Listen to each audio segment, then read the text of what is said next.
কর্ম এবং ফল। মানুষের স্বভাব হলো এটাই যে তিনি নিজের প্রত্যেক পরিশ্রমের প্রতিফল প্রার্থনা করেন। বেশিরভাগ সময় এই ফলাফলের চিন্তা করতে করতে, কল্পনা করতে করতে উনি কর্ম করতে থাকেন যে আমি এই কাজটা করলে এই ফল পাবো।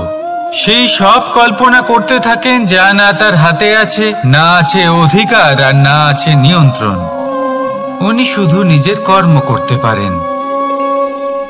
উনি কি ফল পাবেন তা তার হাতে কখনোই নেই।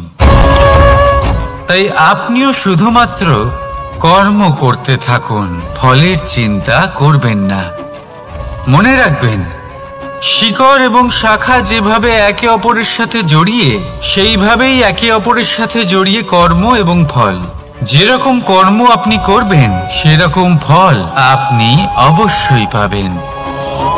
তাই এই ফলের আশায় কর্মের সময় কখনোই নষ্ট করবেন না, কারণ যে ব্যক্তি সময় নষ্ট করেন, সময় সেই ব্যক্তিকে অবশ্যই নষ্ট করে দেয়। কর্ম করুন নিঃস্বার্থভাবে, ফলের চিন্তা করবেন না, আর আমার সাথে ভালোবেসে বলুন রাধা রাধা। কর্ম এবং ফল। দেখতে গেলে এই সমস্ত ব্রহ্মাণ্ড এই দুইয়ের মাঝেই স্থির হয়ে আছে। মানুষজন কর্ম করেন ভালো ফল লাভের আশায়, আর ভালো ফল লাভের আশায় উনি এটাই ভুলে যান যে উনি যে কর্ম করছেন তা কি করছেন। আমি বলেছিলাম কর্ম করুন ফলের চিন্তা না করে, কিন্তু কি কর্ম করছেন সেই বিষয়ে ভাবাটাও অত্যন্ত আবশ্যক। নয়তো অনেক সময় আমরা এমন কর্ম করে ফেলি যা না চাইতেও বিষে পরিণত হয়, যা হয়েছে দুঃশাসনের সাথে, দুর্যোধনের সাথে, গুরু দ্রোণের সাথে। একজনের মানসিকতা উচিত ছিল না, একজনের বিবেক উচিত ছিল না, আরেকজন যে পক্ষ নির্বাচন করেছিলেন সেই পক্ষ উচিত ছিল না। আর যা কিছু ওনাদের সাথে হলো, আপনার, আমার, আমাদের সকলের সাথে তা হতে পারে। আমি বলেছিলাম কর্ম করুন, ফলের চিন্তা করবেন না, কিন্তু এই কর্মের বিষয়ে বিচার করে দেখাটাও ততটাই আবশ্যক। দেখুন, কর্ম করার উচিত প্রক্রিয়া ফলের চিন্তা না করা, কিন্তু যদি আপনার কর্ম শুভ হয় তাহলে তার ফলও নিয়তি আপনাকেই দেবে। সর্বদা কর্ম করার সময় এটা ভাবুন যে আপনার এই কর্ম এই সংসারকে, এই সমাজকে, আপনার পরিবারকে, আপনার আশেপাশের মানুষজনকে কোন দিশায় নিয়ে যাবে। যদি এটা সবার জন্য মঙ্গলময় হয় তাহলে কর্ম করতে থাকুন। আর হ্যাঁ, নিশ্চিত রূপে ফলের চিন্তা করবেন না। আসুন আমার সাথে ভালোবেসে বলুন রাধা রাধা। বটবৃক্ষের বীজ সর্ষের দানার থেকেও ছোট হয়, কিন্তু যখন তা নিজের রূপ ধারণ করে তখন তা বিশাল বৃক্ষের আকার ধারণ করে, যা সহস্র বছর ধরে বেঁচে থাকে, ছায়া প্রদান করে, পাখিদের আশ্রয় প্রদান করে, আর দেয় পথচারীদের বিশ্রাম করার স্থান। কেন? কারণ সেই ছোট বীজ তা মাটির ভেতরে গিয়ে নিজের খোলস ত্যাগ করে। অন্ধকারে থাকে সে, যতই আলো আসুক না কেন, যতই বর্ষা আসুক না কেন, সব সহ্য করে। আর তারপরে একটা চারা গাছ অঙ্কুরিত হয়, তারপর ধীর গতিতে একটা বিশাল বৃক্ষতে পরিণত হয়। দেখুন, জীবনে কঠিন সময় আসে, এই জন্য নয় যে আপনি হার মেনে নেবেন, এই জন্য আসে যাতে আপনি ভবিষ্যৎ নির্মাণের জন্য নিজেকে তৈরি করতে পারেন। যদি কঠিন সময়ে আপনি ওই বীজের মতো দৃঢ় হয়ে থাকতে পারেন, তাহলে আপনিও একদিন সেই বিশাল বৃক্ষের মতো নিজের অস্তিত্ব গড়ে তুলতে পারবেন, যা সহস্র বছর পর্যন্ত মনে রাখা হবে। আসুন আমার সাথে ভালোবেসে বলুন রাধা রাধা। এই ব্রহ্মাণ্ড, এই ব্রহ্মাণ্ড কত বৃহৎ, তাই না? যার সম্মুখে এই পৃথিবীকেও একটা বিন্দুর মতো মনে হয়।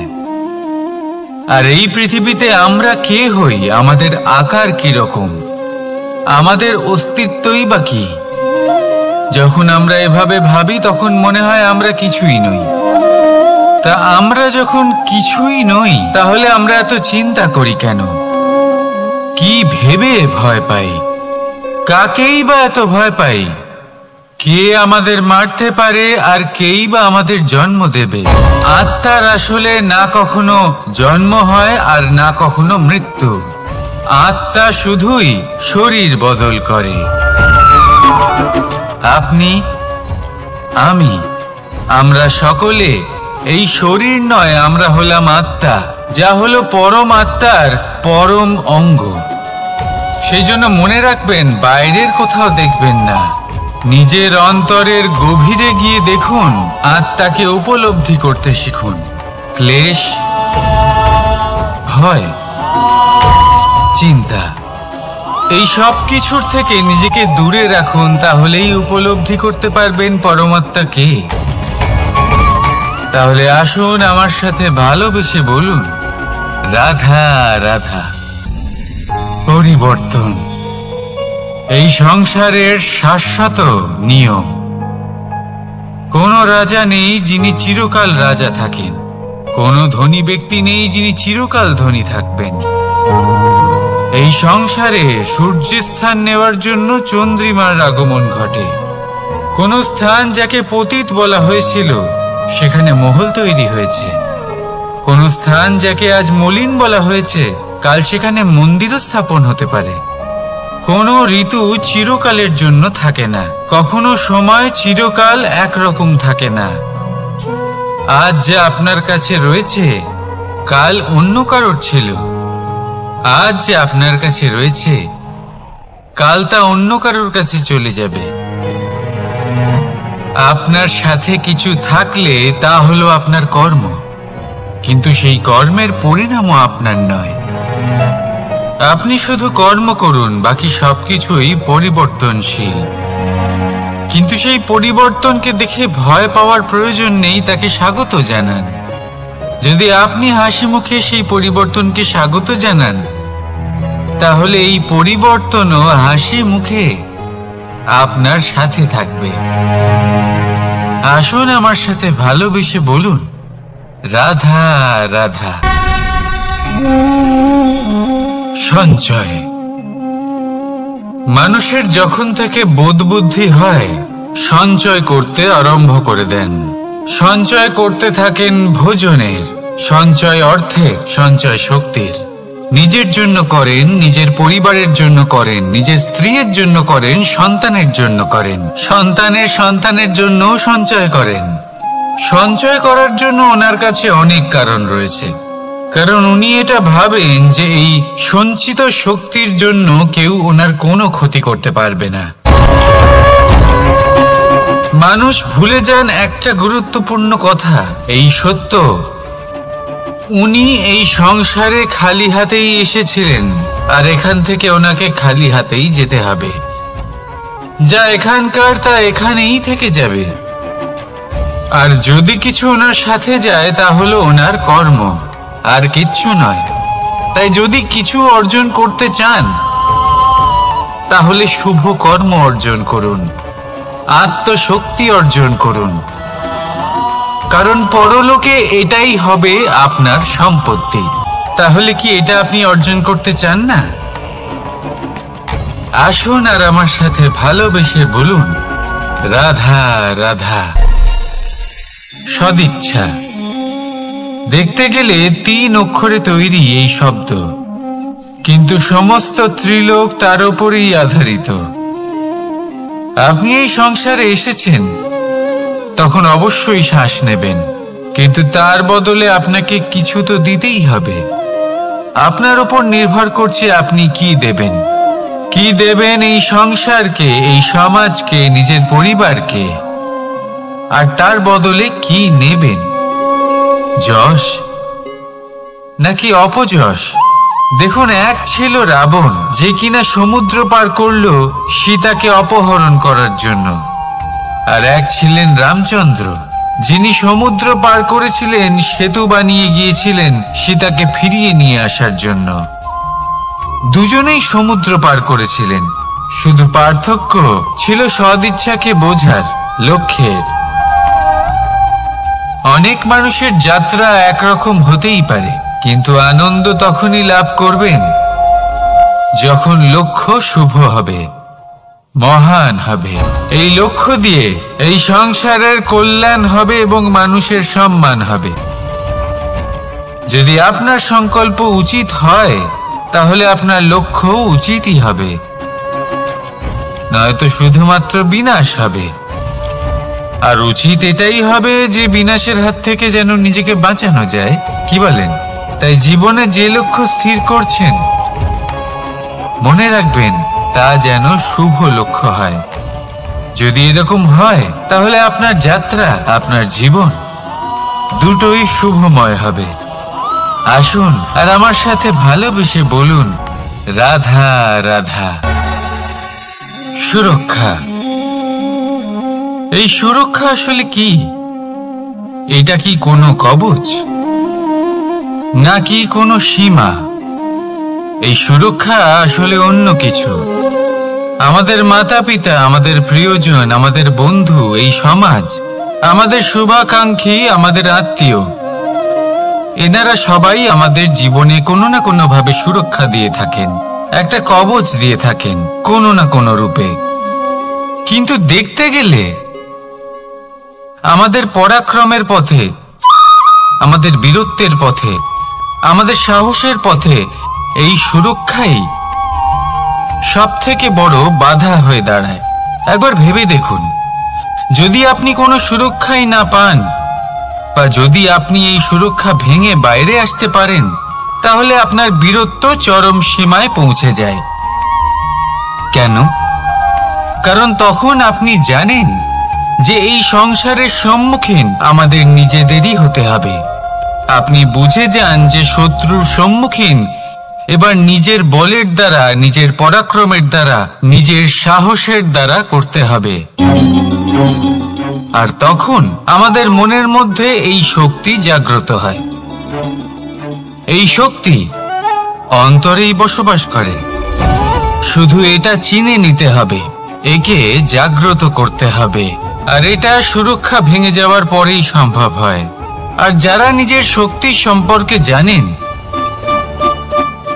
যিনি নিজেই জানেন তিনি কতটা শক্তিশালী, তিনি নিজেই নিজের সুরক্ষা কবচ চিরকালের মতো ভেঙে ফেলে দেন, ঠিক কর্ণের মতো। আর তারপরে দেখুন, আপনার পরাজয় হোক বা বিজয়ী হোক না কেন, সেটাই অনেক বড় হয়, সেটাই প্রশস্ত হয়ে থাকে। সেই জন্য ত্যাগ করুন নিজের ভয়কে, নিজের আশেপাশের এই সুরক্ষা চক্রকে ভেঙে ফেলুন, আর সম্মুখীন হন এই সংসারের নিজের শত্রু সম্মুখীন হন। পরাক্রমের এই অঙ্কুর, তা অঙ্কুরিত হওয়ার জন্য বীজের উপরের এই কবচ, এটা ভেঙে যাওয়া অতি আবশ্যক।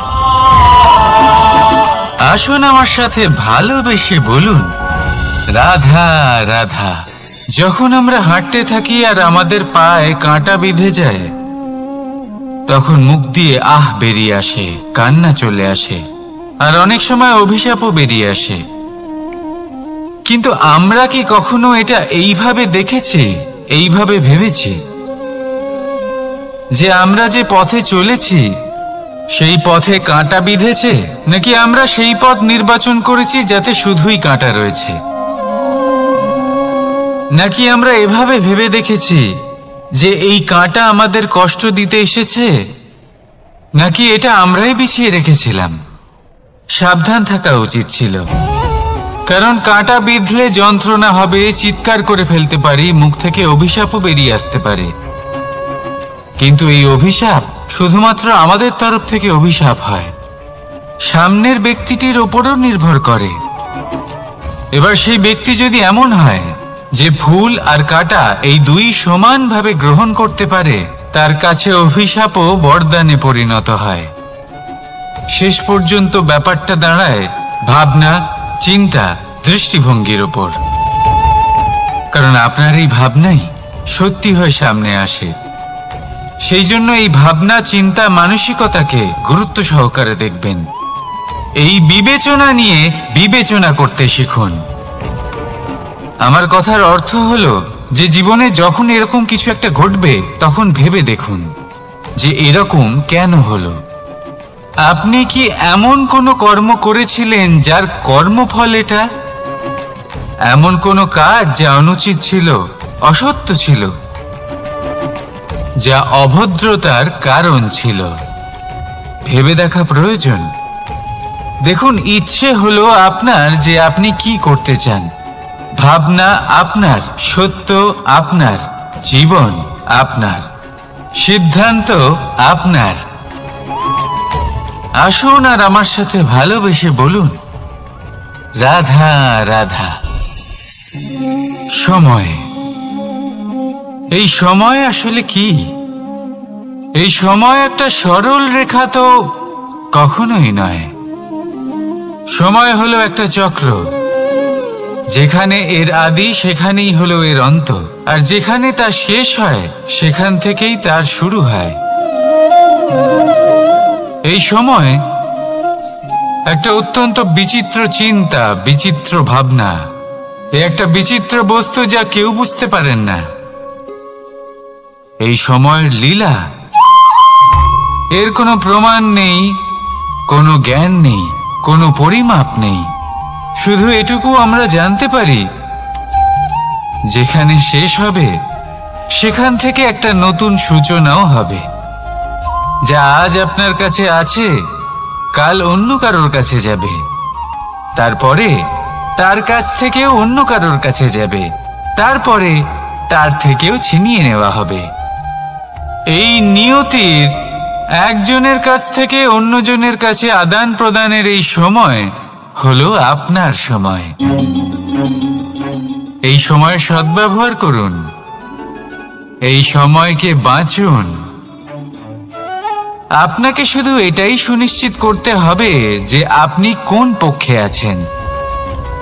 আর সত্যি বলতে কি, আপনার জীবনের পরিণাম নির্ভর করে আপনার নির্বাচনের ওপর। আপনি কোন পক্ষ নির্বাচন করছেন। তাহলে মনে রাখবেন, জীবনে সেই পক্ষই নির্বাচন করবেন যা চয়ন করার পরে আপনি সুখ অনুভব করবেন, আপনি সন্তোষ লাভ করবেন, প্রসন্নতা লাভ করবেন। আর আমি এটাই সুনিশ্চিত করব যে এই পক্ষ যেন শান্তির পক্ষ হয়, এই পক্ষই যেন প্রেমের পক্ষ হয়। তাহলে চিন্তা করবেন না, আর আসুন আমার সাথে ভালোবেসে বলুন, রাধা রাধা। দৃষ্টি আর দৃষ্টিভঙ্গি, এই সমগ্র লীলা হলো এই দুইয়ের। বিচিত্র হতে পারে, কিন্তু এটাই সত্যি। এবার আপনাকে একটা উদাহরণ দিয়ে বোঝাই। অনেক সময় আপনি কোনো ব্যক্তিকে এটা বলতে শুনবেন যে আমি আমার নিজের উপরে গর্ব করি, আমি নিজেকে নিয়ে গর্ব করি, আমি খুব ভালোভাবে আমার মা বাবার সেবা করি, ওনাদের আমি সবসময় সুখী রাখি, ওনাদের আমি একটা বাড়ি দিয়েছি, সকল সুখ সুবিধা দিয়েছি, ওনাদের জীবনে প্রত্যেক জিনিস দিয়েছি আর দেব যা তাদের প্রয়োজন। এবার আমাকে বলুন যে আপনি কে হন।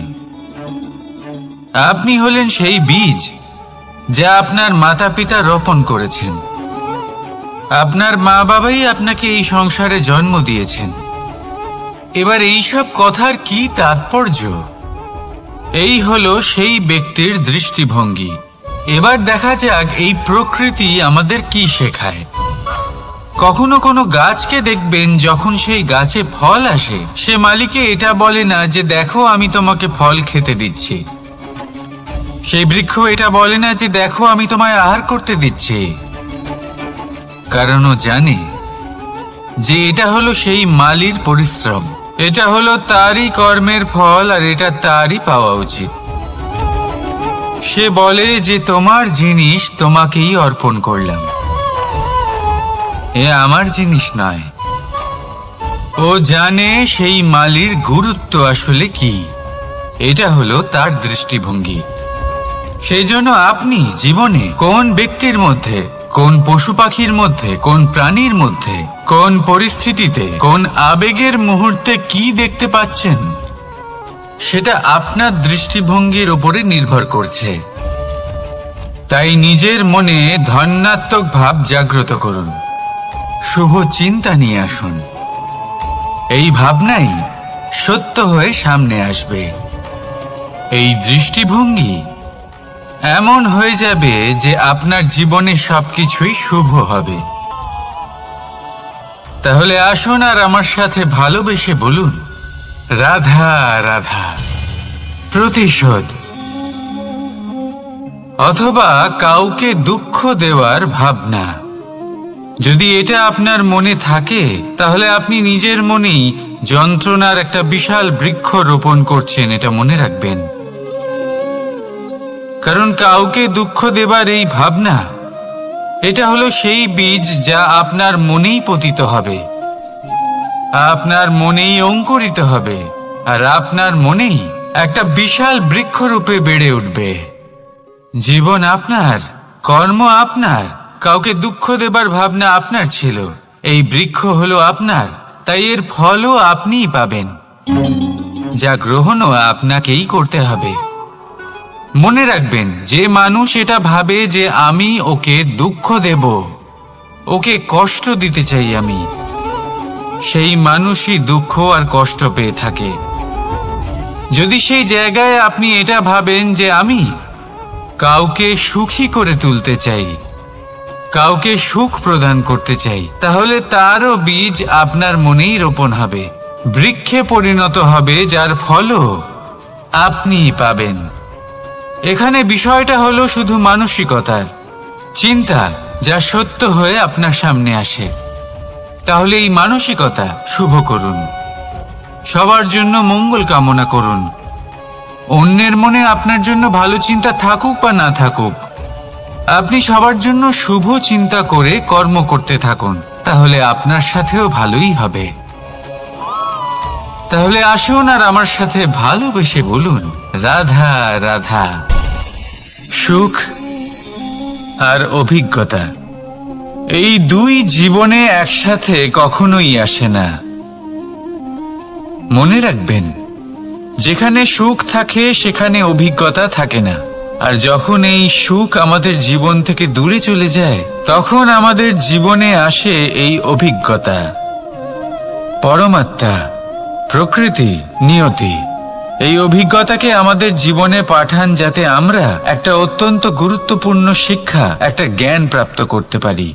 এই অভিজ্ঞতা আমাদের শেখায় যে অতীতে এমন কি হয়েছিল যা আমাদের করা উচিত হয়নি। আমাদের শেখায় ভবিষ্যতে এমন কি আছে যা আমাদের করা উচিত আর কি করা উচিত নয়।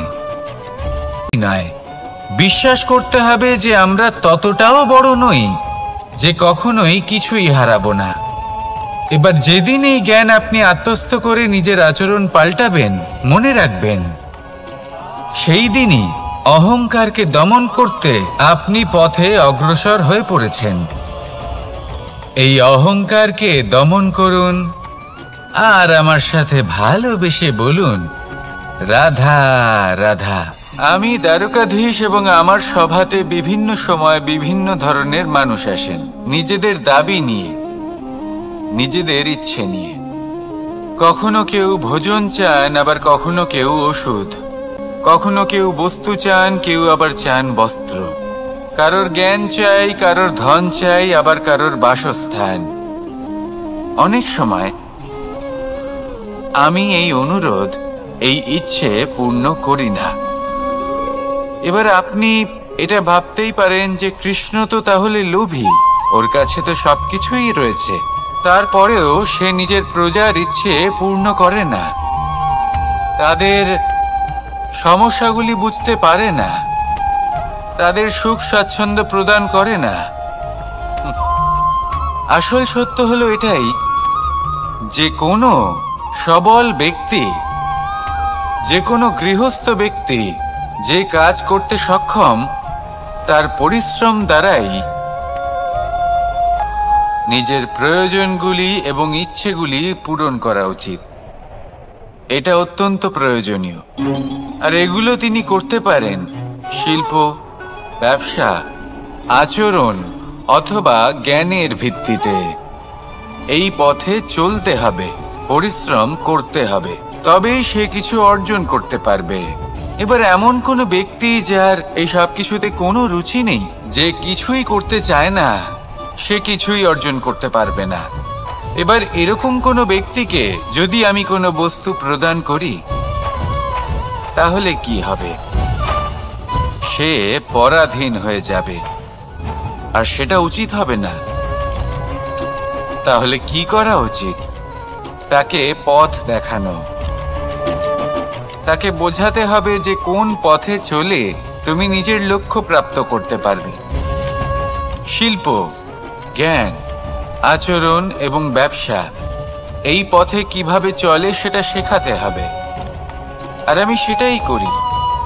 তার ফলে কি হয়? ব্যক্তি স্বাধীন হয়ে যায়। সংসারে সে যা চাইবে তাই প্রাপ্ত করতে পারবে। কখনো কারোর থেকে কিছু চাইবার প্রয়োজন পড়বেই না। এই কথাটা সবসময় মনে রাখবেন। যখনই দান করবেন, তা ভাবনা চিন্তা করে এমন ভাবে দান করবেন যাতে সামনের ব্যক্তি স্বাধীন হতে পারেন, পরাধীন নয়। আসুন আমার সাথে ভালোবেসে বলুন, রাধা রাধা। কেমন আছেন আপনারা? জিজ্ঞেস করলাম এই কারণে, কারণ আজকের দিনে দাঁড়িয়ে আশেপাশে যাকেই দেখছি সে দুঃখী আর ব্যাকুল। সে ভাবে সংসারে সব থেকে বেশি দুঃখ শুধু তার জীবনেই আছে, সব থেকে বেশি সমস্যা তার জীবনেই আছে। সংসারে এমন কেউ নেই যার জীবনে কোনো সমস্যা নেই, আর সংসারে এমন কোনো সমস্যা নেই যেটার সমাধান মানুষের কাছে নেই। কিন্তু সেই সমাধান খোঁজার জন্য নিজের বন্ধ দ্বারগুলিকে খুলে এগিয়ে যেতে হবে, সাহস করে এগিয়ে যেতে হবে। কিন্তু কিছু মানুষ কি করেন? নিজের মাথায় হাত দিয়ে কোনো এক কোণায় বসে নিরাশ হয়ে নিজের ভাগ্যকে তিরস্কার করেন। না, এটা কখনোই করবেন না। কর্ম করুন, এগিয়ে যান, সাহস দেখান, আর সব থেকে জরুরি কথা, সংযম হারাবেন না। কারণ আপনার লক্ষ্য যতই কঠিন হোক না কেন, সেটা অবধি পৌঁছানোর রাস্তা আপনার পায়ের তলা দিয়ে সর্বদাই যাবে। রাধা রাধা। আপনি এরকম অনেক লোককেই নিশ্চয়ই জানেন যারা ভোরবেলা উঠে স্নান করে প্রার্থনা করে না নিজের পথ দেখতে পায়, না নিজের লক্ষ্য। এই কারণে নিজের বিশ্বাস হারিয়ে ফেলে সে, আর এই কারণে ভয় পেয়ে যায়। চলুন আপনাকে আরো একটা প্রশ্ন করি। এই সংসারে কি এতটাই অন্ধকার আছে যে এই প্রদীপের অস্তিত্ব লুকিয়ে রাখতে পারে? না, উল্টে এই প্রদীপ অন্ধকারকে আহ্বান জানায়। নিজে জ্বলে সংসারকে আলোকিত করে এই ছোট্ট প্রদীপ। এবারে যখন এই ছোট্ট প্রদীপ অন্ধকারকে ভয় পায় না, তাহলে আপনি কেন অসফলতাকে ভয় পান? আপনার অন্তরে একটা অমর আত্মা আছে, শুধু দরকার ওই আত্মাকে জাগিয়ে তোলা। নিজের অন্তরের এই আত্মাকে জাগ্রত করে দেখুন, সব স্পষ্ট দেখতে পাবেন। রাধা রাধা। ক্রোধ, ক্রোধ কি সেটা কে না জানে। সব আয়ু, সব বর্গ, সব শ্রেণীর মানুষের ক্রোধ অনুভব করা হয়ে গেছে। এমনকি কারোর কারোর তো পরিচয়টাই এইভাবে দেওয়া হয় যে, কিন্তু এই ক্রোধ কি করতে পারে সেটা খুব কম লোকে জানে। ক্রোধ কিছুটা এরকম, কোন জ্বলন্ত পাথরকে ধরা আর সেটা কারোর দিকে ছোড়া। এবার এটার পেছনে আমার ইচ্ছে থাকে সামনের জনকে জ্বালানো, কিন্তু তার আগে তো আপনার নিজের হাত জ্বলে যাবে। তাই মনে রাখবেন, যখনই আপনি কারোর উপরে ক্রুদ্ধ হবেন, সর্বপ্রথম সেটা আপনার বিনাশের কারণ হয়ে দাঁড়াবে।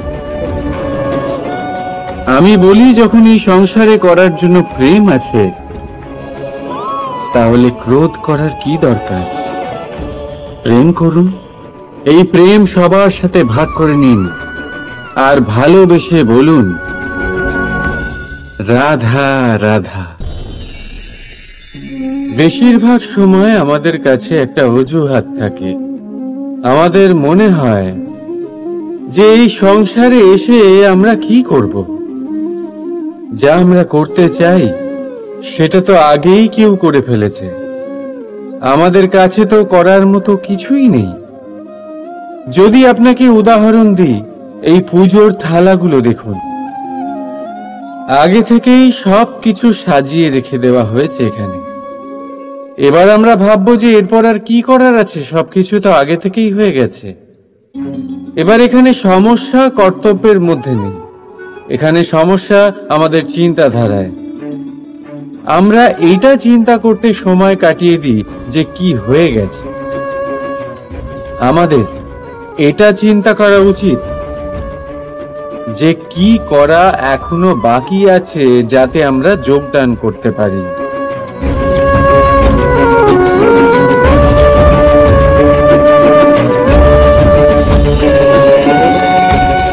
বুঝলেন, সংসারে এমন কোনো কাজ নেই যা শেষ হয়ে গেছে। আপনারা সবাই সেটাকে এগিয়ে নিয়ে যাওয়ার প্রয়াস করতে পারেন। আপনি সেই কাজকে আরো ভালো করে তুলতে পারেন।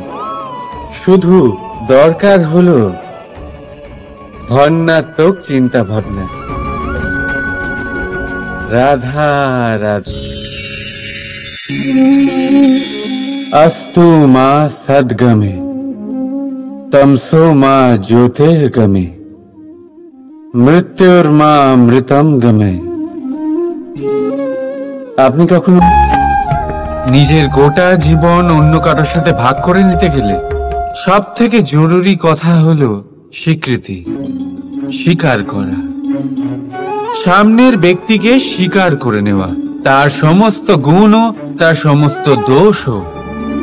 সম্পূর্ণরূপে কোনো ব্যক্তিকে স্বীকার করতে হবেই, তবেই সেই সম্পর্ক বেড়ে উঠবে, তবেই সেই সম্পর্ক আরো সুন্দর হয়ে উঠবে।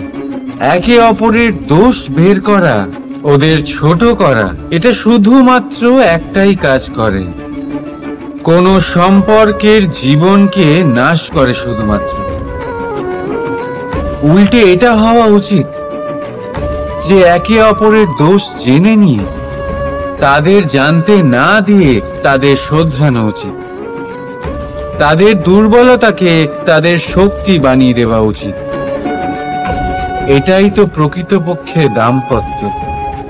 এটাই হলো খারাপের দমন, আর এটাই হলো গুণের উদয়।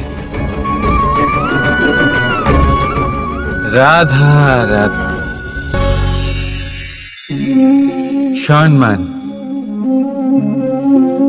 সম্পর্ক, এই দুই একে অপরের সাথে এমন ভাবে জড়িয়ে যেমন প্রদীপ আর শিখা।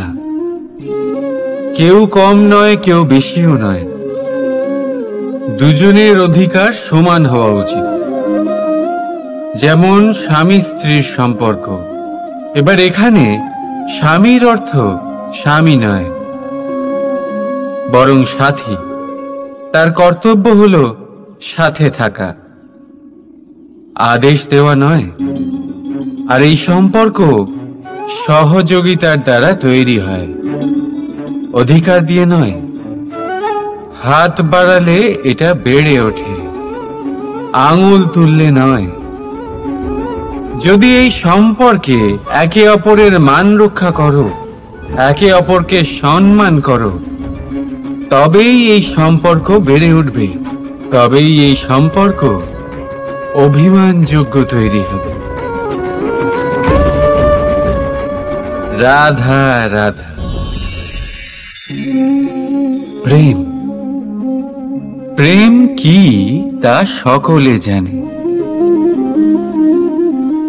সামান্য রূপে এই প্রেম আকর্ষণ দিয়ে শুরু হয়, আর এর মধ্যে খারাপ কিছুই নেই। গুরুত্বপূর্ণ কথা হলো এটাই যে এই প্রেমের লক্ষ্য কি।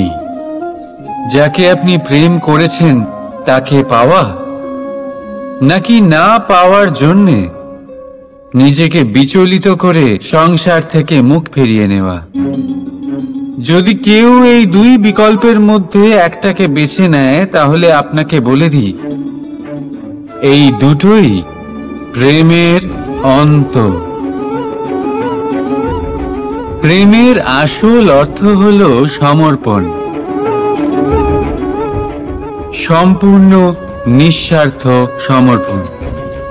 এমন প্রেম যাতে যার সাথে আপনি প্রেম করেছেন তাকে পাওয়ার প্রসন্নতা আপনার লক্ষ্য নয়, যাকে প্রেম করেছেন তাকে প্রসন্ন করাই আপনার লক্ষ্য হোক। এই প্রেম ঈশ্বর। কিন্তু যদি এই প্রেমে সম্পূর্ণরূপে সমর্পিত না হন, তাহলে এই প্রেমের কাঠামো তৈরি করতে পারবেন না। কিন্তু যদি এই প্রেমে নিজেকে পুরোপুরিভাবে সমর্পিত করতে পারেন, তাহলে বুঝে যাবেন এই প্রেমে আপনি ঈশ্বর পেয়েছেন। রাধা রাধা। প্রেম, এই প্রেম এই সংসারে কে না করেছে। প্রত্যেকে প্রেম অনুভব করেছে, প্রত্যেকে জানে এই প্রেম কতটা সুন্দর। কেন নয়? এই প্রেমের অনুভূতি এই সংসারে সব থেকে শক্তিশালী। এবার প্রত্যেক শক্তির সাথে আসে কিছু দায়িত্ব। এবার যখনই এই দায়িত্ব আমাদের জীবনে আসে, আমরা সর্বপ্রথম প্রেম ভুলে যাই। আর আমাদের এই প্রেম বোঝা বলে মনে হয়।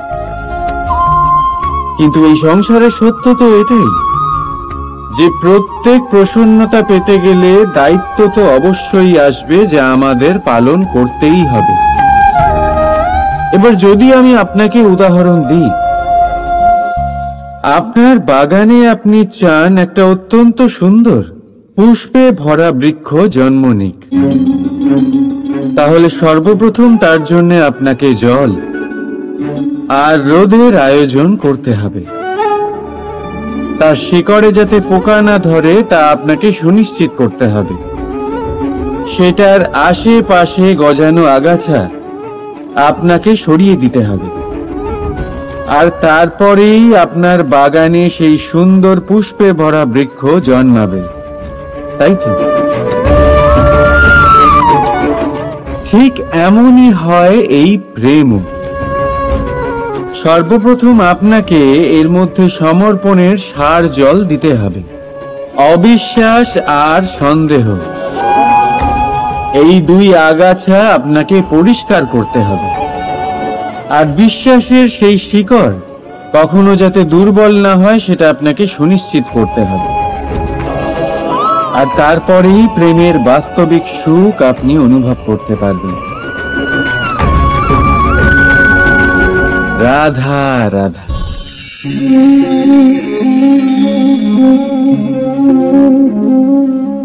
কাকড় এতই ছোট যে আঙুলের মাঝে ধরা যায়, কিন্তু ভাবুন যে এই কাঁকর যদি আপনার চোখে চলে যায় তাহলে কত বড় সমস্যা হয়ে দাঁড়াবে।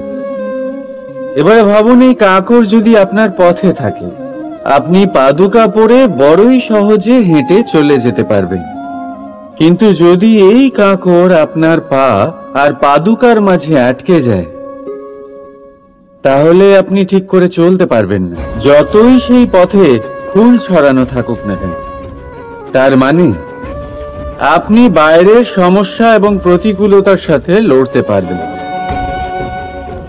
ভেতরের নয়। ভেতরের সমস্যার সাথে লড়াই করা ভীষণ কঠিন। সেই জন্য সবার আগে ভেতর থেকে আপনি শক্তিশালী হয়ে উঠুন, ভেতর থেকে পরিপূর্ণ হয়ে উঠুন। তবেই আপনি সংসারের সমস্ত সমস্যার সাথে লড়াই করতে পারবেন, আপনি বিজয়ীও হতে পারবেন। রাধা রাধা। ভুল সবার দ্বারাই হয়, সুযোগও সবাই পায়। সকলের জীবনে অসফলতা অবশ্যই থাকে, সকলেই খারাপ দিনের সম্মুখীন হয়।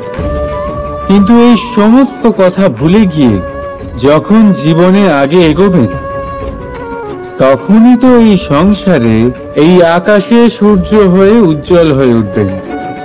তখনই তো এই সংসারকে আলোকিত করবেন। তাই প্রতিদিন জেগে উঠুন এক নতুন জন্মের সাথে, এক নতুন উৎসাহের সাথে, এক নতুন লক্ষ্য নিয়ে। কারণ ঘটে যাওয়া ঘটনা আপনাকে কষ্ট দেওয়ার জন্য নয়, শুধুমাত্র শিক্ষা দেওয়ার জন্য হয়। রাধা রাধা। মানুষের মধ্যে একটা বিশেষত্ব আছে, আর তা হলো সে সর্বদাই ভাবে যে সে সবার মধ্যে শ্রেষ্ঠ, সর্বদা সর্বশ্রেষ্ঠ কাজ করতে চায়, সে সর্বশ্রেষ্ঠ পরিণাম পেতে চায়।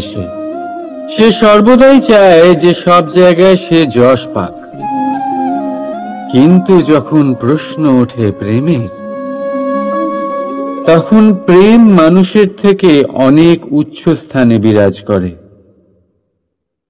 প্রেমে যে মানুষকে আপনি ভালোবাসেন সেই মানুষের প্রসন্নতা আপনি সর্বশ্রেষ্ঠর থেকেও শ্রেষ্ঠ মনে করেন। সেই ব্যক্তির কাছে হেরে গেলে মনে তিক্ততা নয়, ঠোঁটের কোণে হাসি আসে। যাকে আপনি ভালোবাসেন তাকে হারিয়ে যদি আপনি জেতেন তবে সেটা জিত নয়, এটা সবচেয়ে বড় হার। তাই সিদ্ধান্ত আপনার। আপনি কি চান? আপনি কি চান প্রেমের জয় হোক, নাকি আপনি চান আপনার জয় হোক? রাধা রাধা। প্রদীপ, এই প্রদীপকে জ্বালানোর জন্য কিসের প্রয়োজন হয়? সলতে, ঘি, আগুন, ব্যাস?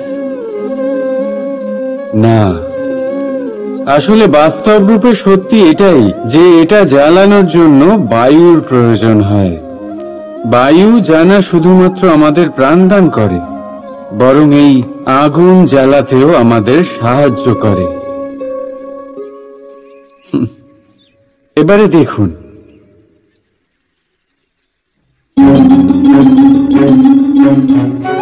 দেখলেন যে বায়ু এই আগুন জ্বালাতে সাহায্য করলো, সেই বায়ুই এটা নিভিয়ে দিল। শুধু সেই বায়ুর গতি একটু বেশি ছিল, তাই না?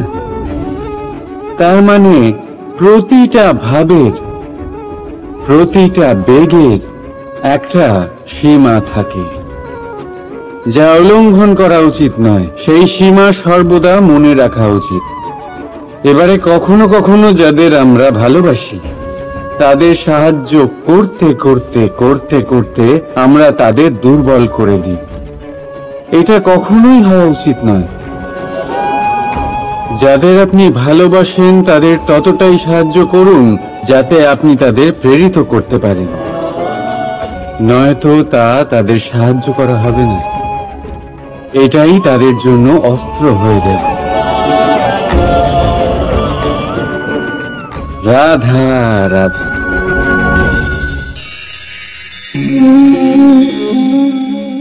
প্রেম। দাদা আমাকে সর্বদাই জিজ্ঞেস করেন যে কানাই, এই প্রেম আসলে ঠিক কি? মানলাম যে এটা সমর্পণ। মানলাম কি তা সম্পূর্ণরূপে বোঝানো কানাইয়ের সাধ্য তো অবশ্যই নয়, কারণ এই প্রেম এতটাই মহান।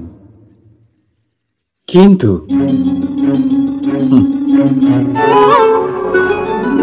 প্রেমের বিশুদ্ধ অনুভূতির বিষয়ে আমি বলতে পারি নিজের অনুভূতি থেকে। দেখুন, প্রেম হলো সেই রং যা জীবনে মধু ভরে দেয়। প্রেম সেই ভাবনা যা মুহূর্তের মধ্যে মুখে হাসি এনে দেয়। প্রেম সেই ফুল যা মনের বাগান ভরিয়ে রাখে। প্রেম সেই চিন্তা যা মুহূর্তের মধ্যে আপনাকে সংসারের সবচেয়ে সম্পন্ন ব্যক্তি করতে পারে।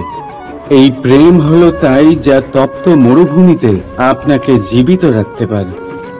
এই প্রেম তাই যে আপনার আত্মাকে তৃপ্ত করে। এই প্রেম হলো তাই যে আপনার মুখে হাসি এনে দেয়, যেমন এখন এই মুহূর্তে রাধা আমার মুখে নিয়ে এসেছে।